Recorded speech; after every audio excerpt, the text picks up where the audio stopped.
talk about cars or two-wheelers, we usually end up discussing engine performance, fuel efficiency, ride, handling, and so on.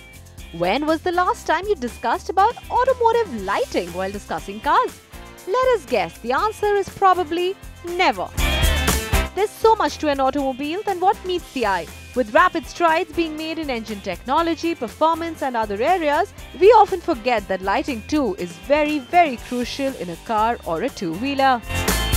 Interactive lighting technologies are the next big thing in the automotive world. The very fact that there's so much scope of communication with just automotive lighting just blows the mind away. For example, there are lighting technologies in development which offer the scope for animation on the tail lamps, which can display not only text but also graphics to the vehicles coming in from the rear. This can be used to communicate data about traffic, roadblocks, dangers ahead and so on. The other important development in automotive lighting is the advancement of the high beam.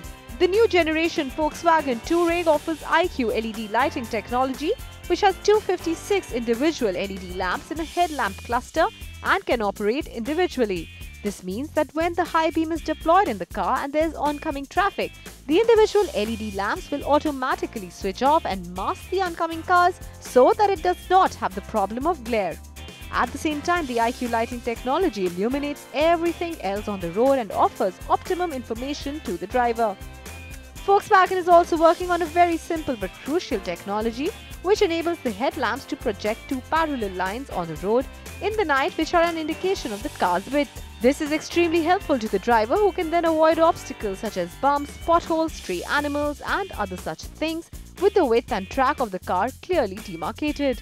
With lighting tech moving from simple halogen to HID to LED and now laser headlamps just in a matter of a couple of decades, the next big innovation with lighting tech might just be around the corner.